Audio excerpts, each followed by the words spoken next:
Is anyone going to ask why Minnesota suddenly looks more like Mogadishu than Minneapolis? Or better yet, why does North Dakota, of all places, have clan-based political warfare from Horn of Africa tribes that were not even here 15 years ago? Listen, I was curious. And so because I am a curious person and I wanted to know the reason why behind all of this, I did a little digging. And what I learned, as a matter of fact, you may need to lean in for this one. This is what I learned. America got replaced without your consent. Now, this replacement, it is happening culturally and demographically. But what I am talking about is much more strategic than that. Americans, dear ones, we are being replaced politically. And the worst part is that the people who are doing it, they weren't hiding in a cave or plotting in some back room. No, they were wearing clerical collars, quoting scripture out of context, and cashing federal checks bigger than some of these megachurch pastors do on Easter Sunday. So today we're going to be talking about the refugee resettlement industrial complex. Yes, it has a whole entire name. Actually, better yet, I've got a better name for it. We'll just call it the Democrat Party's new plantation. Absolutely, yes. And it is run by these NGOs, these non-government organizations. It is funded by you, the taxpayer, your money and my money. It is justified by pseudo-Christian guilt trips and executed with zero accountability. Oh, and as an added bonus, we're also going to talk a little bit about Ilhan Omar's father. Yes, who I learned this man didn't flee persecution. He actually fled justice. So buckle up and get ready because it is time to get into this.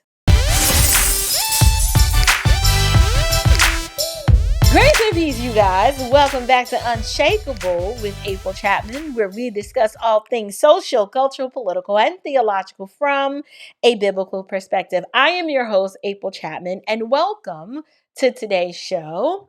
So in today's show, I said, you know what? I want to pull the lid off of a 40-year-long immigration scheme that has quietly reshaped America's political map, changed our population demographics, and completely shifted the spiritual direction of this country to where we don't even recognize America as we know it. So I was on Twitter, and X, that's what they call it now.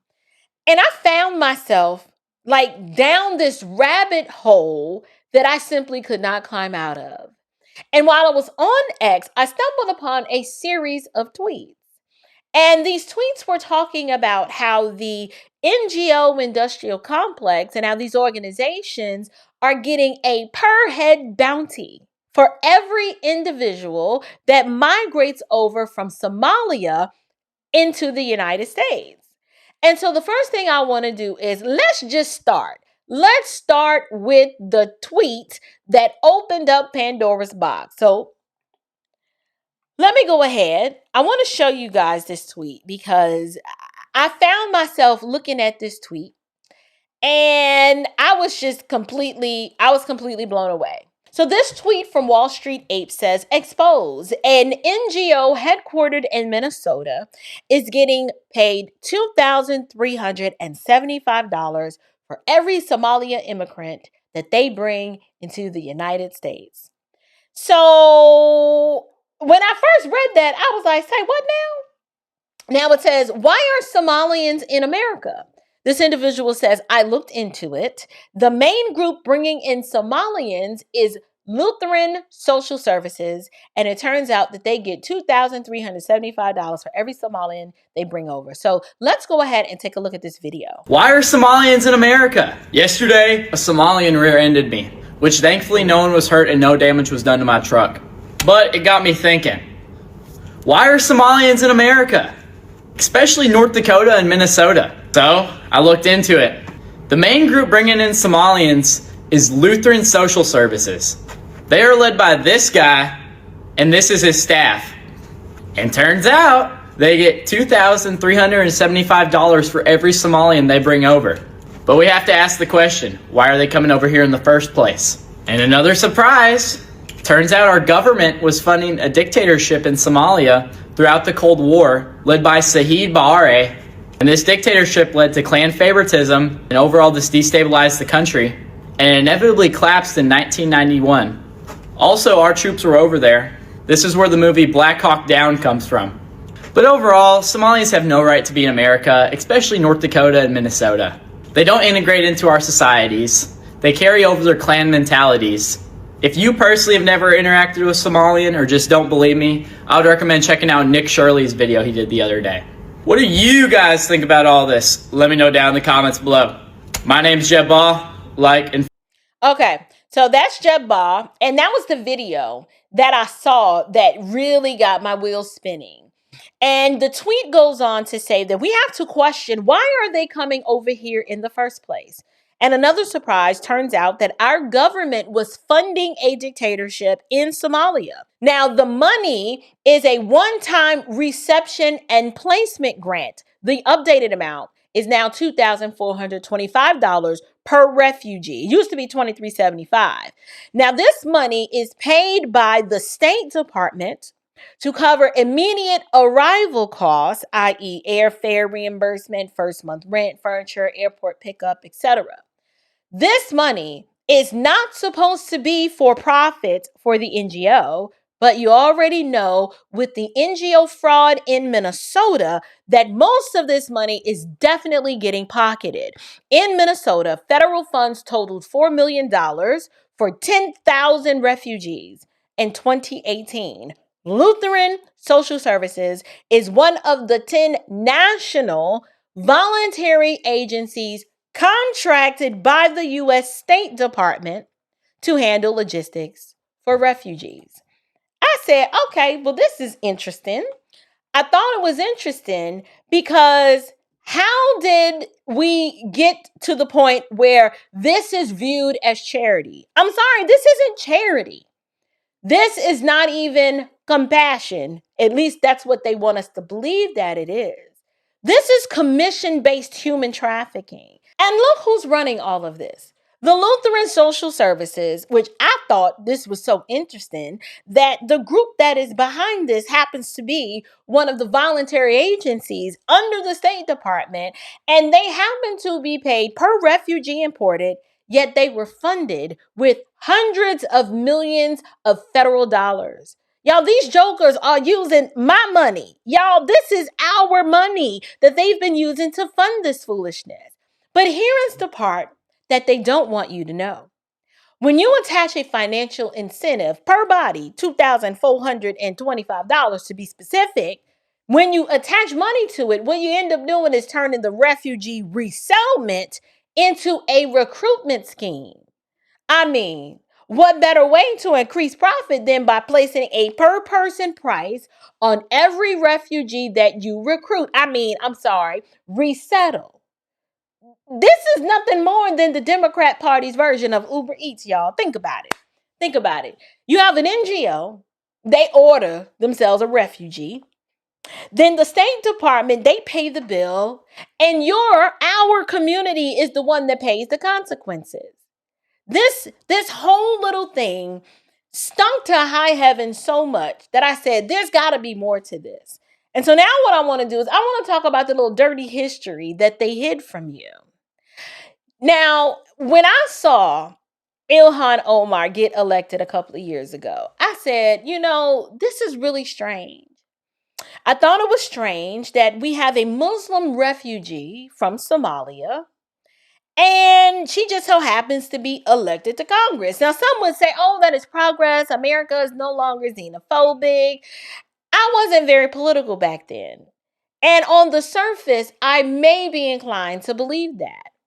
But now that the dust has settled, and now that I am a conservative and I'm way much more aware than I was before, I've noticed how much more brazen this chick has become as of late.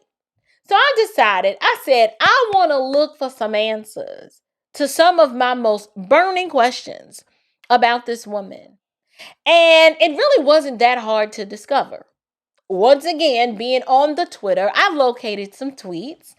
And these tweets gave me some insight, not just into who this woman is, but more than that, Ilhan Omar's father, who for all of these years, most people have seen him being portrayed to the American people as some political victim. This man was not a victim. He's actually, or was, because he is deceased now, a Marxist colonel.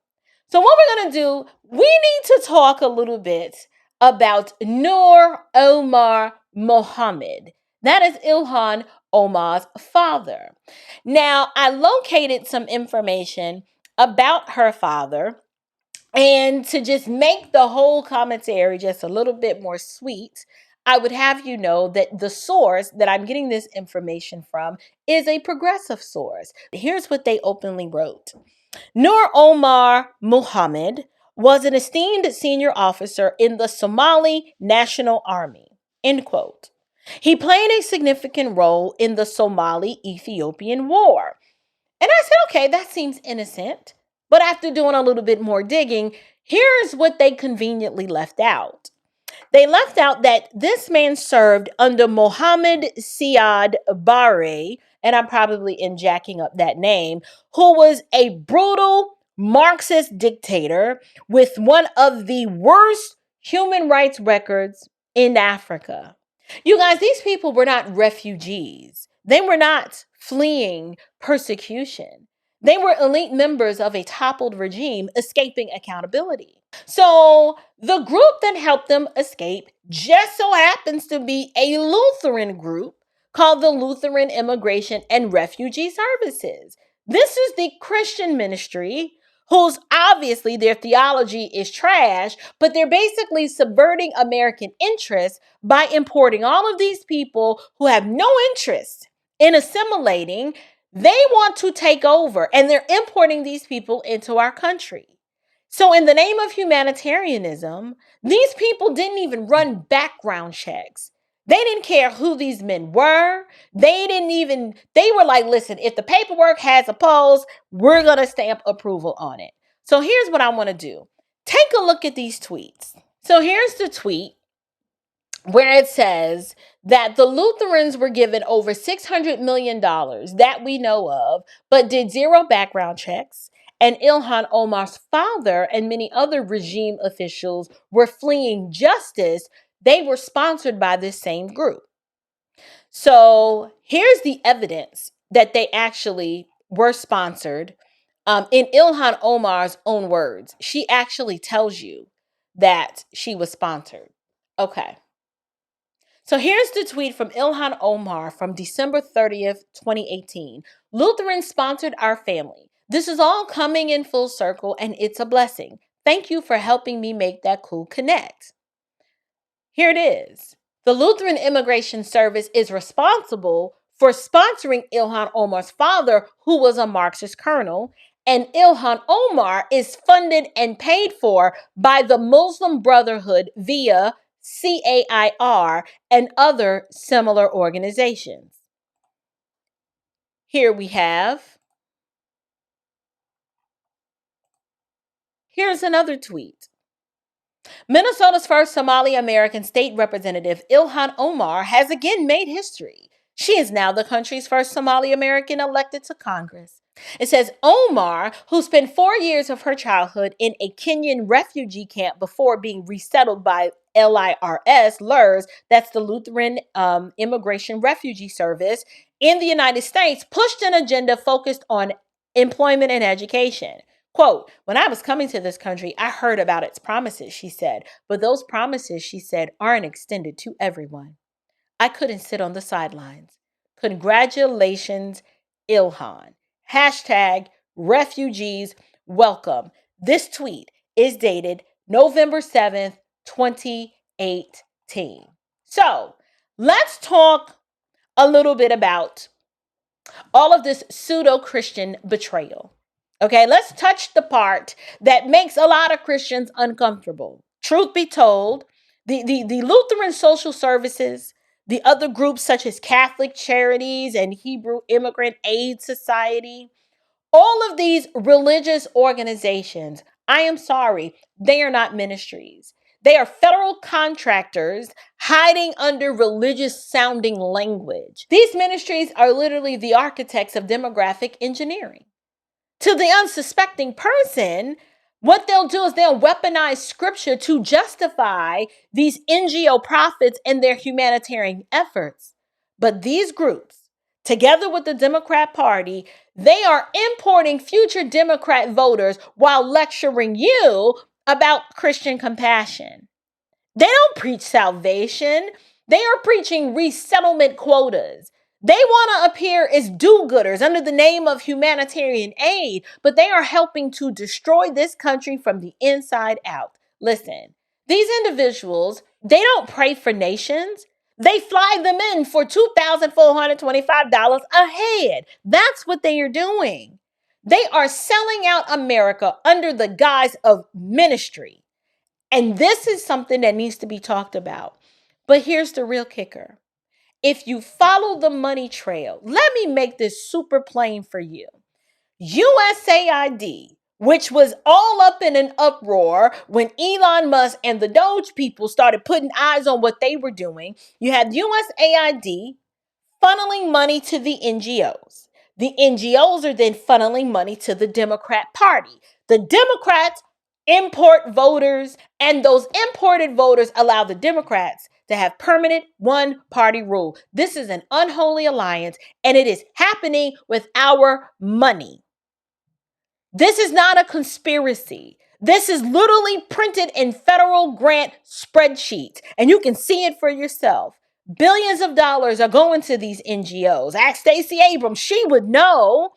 Millions of dollars are going to these Lutheran networks. Tens of thousands of refugees strategically placed in blue cities, and now they're going to be sending them to red states. And it makes you want to ask yourself, why are there 80,000 Somalians in Minnesota, a state that they have no cultural connection to whatsoever? It makes you also ask, why did Barack Obama expand Somali resettlement during his presidency? Why do these populations end up doing all kinds of things, particularly in Minnesota? Why do these populations end up in Minnesota, Michigan, Maine, North Dakota? These are not humanitarian placements. Y'all, these are political placements. It is all a part of the Democratic Party scheme. It is nothing more than demographic redistricting without ever touching a map. Y'all, they don't have to touch a map to get their new class of slaves in to vote and support them. The UN, you guys literally calls this replacement migration. That is not my term. That is what they've coined it. The logic goes like this. Western countries have an aging population. So what do? Let's just import foreign populations to replace them. That sounds real innocent until you realize that they aren't replacing workers. They're replacing cultures, and they're absolutely replacing voters. Hear me clearly. These aren't assimilated immigrants. These are clan-based groups who import their tribal politics, their Islamic ideology. They bring their Marxist backgrounds, which is an anti-God, anti-Christian worldview. All of this is anti-Western sentiment. These immigrants, they are not loyal to America. They are loyal to their clans. This is why you keep seeing Somali street patrols, no-go zones, clan-based election fraud and Sharia preferences in public school systems, and Ilhan Omar representing a district that she didn't culturally build. Make it make sense. These are not normal outcomes of healthy immigration. This is replacement governance, and we're watching it before our very eyes. And so many of you might be saying, well, April, you're a Christian and you sound real xenophobic and you sound as if you don't want immigrants, in this country at all. Let me help you by bringing scripture to bear so that you can hear clearly and boldly what I am talking about. The Bible absolutely calls Christians to care for the stranger. right? We are to love the sojourner. We are to exercise justice and wisdom when doing it. But what scripture never commands us to do is to turn a nation over to lawlessness. We are never admonished to import the enemies of God for political gain. And we should absolutely not reward corruption, and we don't fund wickedness. So if your idea of trying to guilt me into having compassion and empathy for the sojourner, i.e., the immigrants, you're going to have to first help me understand how rewarding corruption, funding wickedness, and absolutely importing people who hate God and hate this country and importing them here for political gain. How is that anti-Christian for me to say no to them? I'm sorry. I refuse to surrender our nation's sovereignty or to be guilted into doing so, all in the name of compassion. I will not do that.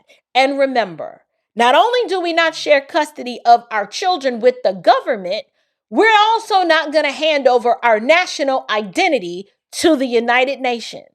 We're not doing it. I'm not doing that. I am not about to allow these pseudo-Christian NGOs redefine biblical compassion in order to browbeat me into political submission. That's not going to happen. Biblical compassion does not mean national suicide. Hear me clearly. This entire scandal revealed a myriad of things, but here's 3 things that I've noticed. 1, the Democrat Party needs imported voters because that's the only way they can survive. Americans, by and large, are not buying what these freak nasty jokers are selling. So they've got to import their next voter base. Their policies do not work for Americans. So what do? They import new pseudo-Americans. Number 2, these NGOs are the frontline soldiers of demographic warfare. You guys, this is a war. It's demographic war. The pseudo-Christian organizations that are importing these individuals, they are acting as smugglers and traffickers and political operatives, and they're hiding behind scripture, and the biblically ignorant don't even realize it's happening right before their very eyes. And the third thing they're doing, the replacement migration, it is not an accident. This is a system. It is a system that is designed, it is well funded, it is executed, and it is protected by the very people who are benefiting from it. So here is what my call to action to you is. Listen, if you learned something today, and content like this is valuable, I am asking you to like this video, share this episode, because listen, the media is never going to report this information to you in the manner and package it up together like I have. So I absolutely need you to share this video far and wide. The next thing I need you to do is drop me a comment, because I want to know from you. Do you think Christian NGOs should lose their federal funding permanently because of stuff like this? Yes or yes, because that's the only answer to me that biblically makes sense and that is morally accurate. But I'm curious to know whichever it is that you think about this. I am open to pushback, but I don't think that I'm wrong in exposing what's been happening. But I do want to hear from you. So until next time, you guys, stand firm, stay bold, and above all else, stay unshakable. Grace and peace.